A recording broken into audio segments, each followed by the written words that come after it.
Ladies and gentlemen, hey, hi, how you doing? Welcome back to the channel. Thank you so much for stopping by. Today we're going over something that I have not seen too many people talking about recently, but it's something that is very important. What I have seen players do is make the mistake of using one specific attachment on Vanguard weapons that really, I feel like, is doing more harm than good in the vast majority of cases. You don't want to be using it. Today we're doing some testing to prove basically why you would be looking for alternatives to this and why you probably shouldn't be using this specific attachment. So as we go over it all, if you enjoy the video or if you find it helpful, let me know by dropping a like on it. And of course, if you're new to the channel or if you have not subscribed yet, every day I got you covered with all things going on in COD, so feel free to sub with your notifications turned on. So what we're looking at here is the pretty standard setup for the Cooper Carbine with one exception, but this is your general basic 9 attachments, I should say, because one of these is going to be changing, that most players would be using, and a lot of these are going to help out with the control. I wanted to focus on the Cooper and use this as an example for this video because this is a very easy weapon to use. It has great control across all ranges with certain things obviously attached to it. The Mercury silencer, better for control. The Cooper custom barrel, also better for control. Your optics, 99% of the time, are probably going to help out with control as well. The 45 RS stock helps with the initial control. Hand stop is helping with control. The 9mm 60 round drums also help with control, as does polymer. So this, you would think, is a generally low recoil setup. However, we look at our first perk option here. Honestly, the Cooper's got a lot of pretty solid perks. Tight grip, phenomenal. Hard scope, also very good. Fleet is super cool. Even Icy Veins is pretty neat. And then you got Vital, which a lot of players will look at and say, ooh, I want that increased torso damage because in theory, that's going to help out with the shots to kill in the TTK if you can consistently land those torso shots, right? Which, yes, in theory, that's what would happen. But Vital, as we know, was super broken in Vanguard multiplayer, and upon its first introduction into Warzone, it was also very, very strong, until they added in the con of hurting your recoil control and your accuracy. And a lot of players have sort of overlooked what this is actually doing to your weapons. Yes, you are getting that increased torso damage, but at the same time, are you actually landing more shots than you would if you weren't using Vital? Because you have to focus on more control. The main thing, the main difference here in a lot of weapons is, yeah, you might be dealing more damage for using something like the 9mm 60 rounds or any of the Garanko mags that hurt your damage a little bit, but because you have a faster fire rate and the control is better, the damage in the TTK are still going to be basically the same because the increased fire rate, and you're also landing more shots. So you as a player are going to basically be taking them out in an equal to, if not faster time than if you had a different magazine or different setup on there, right? So that's why the damage reducing mags are so popular right now. They're easier to use and players are actually finding more success and easier kills with those because you're landing more shots. A weapon's TTK is a weapon's TTK. That is what it is. That TTK is only practical though if you're landing your shots. And if you look at something like Vital, yeah, you could be helping your TTK, but unless you're landing every single shot, the TTK is not actually going to be all that better.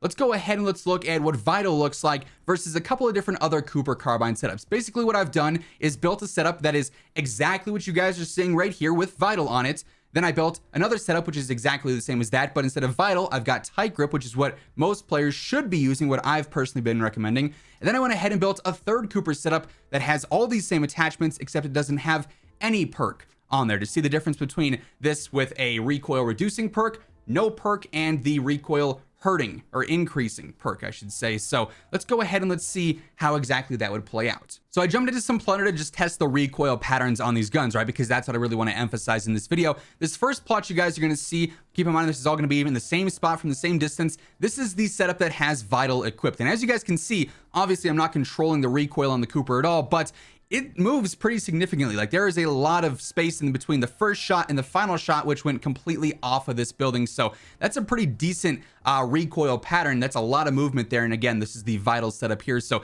that was our first recoil plot. Now this recoil plot is going to be the one that has Tight Grip equipped, which is the basic setup that we've pretty much always been running since the Cooper was added in. And just comparing it to the one with Vital, when we get up to the wall here, there is a very, very significant difference. Again, I'm not controlling this at all. This is the natural recoil pattern. On the right side here, that's with Vital equipped. On the middle here, this is with Tight Grip equipped. The bullets are closer to one another. There's not as much of a gap in between each shot. And obviously the pattern is about 50% less. So it's way, way easier to land shots with that. And in turn, if you're landing more shots, you're going to be killing quicker. You're going to be dealing more damage faster it's going to be a better gunfight for you. Whereas if you were hitting, say, every other bullet here, it's going to take a lot longer to kill. That TTK is going to be a lot slower. Now let's go ahead and skip through to our last plot. So this one is going to be with no perk equipped. This is just your standard 9 attachments that are still going to help with recoil, but it's not going to have tight grip or vital on there. And you'll notice when we get up here, at first I was like, well, that actually looks pretty similar to the one with vital.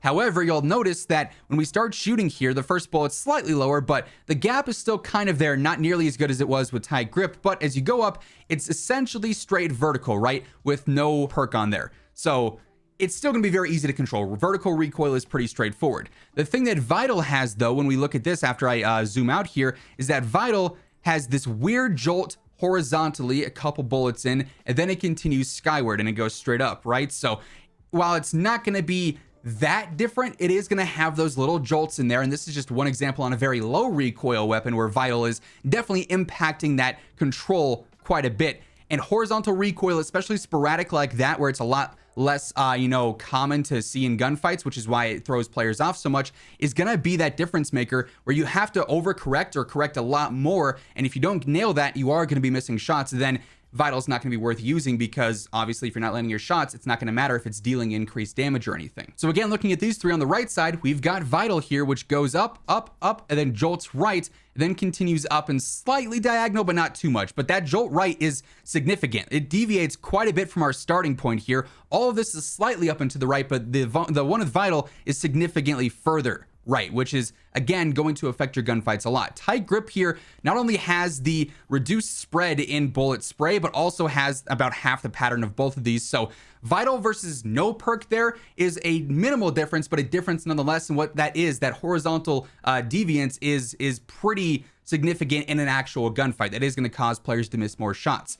Tight grip is by far the best choice here, or hard scope would also work in this case. But the big mistake that so many players are making here is saying, oh, Vital is going to give me a better TTK, and not realizing that that TTK only works if you're able to land every single shot.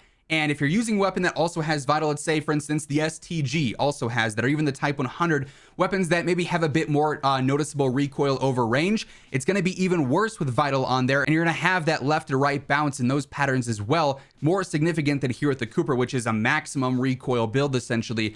It's just, in a lot of cases, unless you're an extremely good player with control and can master that over long distances, it's not going to be a perk worth using, and it's not going to be nearly as viable as something like tight grip that's going to help you up close, medium range, and long range. The further you get out, say you're fighting at 150 meters with Vital on, your recoil is going to be way too much to consistently land those shots to make that increased torso damage even slightly worth it. So highly recommend not running Vital as it currently stands. If it ever changes in the future, or if we get a weapon that has no recoil whatsoever and it's super easy to use, then yeah, maybe those one-off cases, it could be worth it. But on the vast majority of weapons right now, Vital is not going to be really that beneficial compared to something that's going to help out with control and make it easier to land shots, and in turn actually give you a quicker kill because you're going to be more accurate. So hopefully this video helped you guys out some. If it did, let me know by dropping a like on it. It would be seriously appreciated. And of course, if you're new to the channel, or if you have not already subscribed, feel free to do so. That way you can always stay up to date with absolutely everything going on in COD. But once again, thank you so much for tuning in, and until next time, take it easy, have an awesome rest of your day, and I'll catch you guys later. Peace out.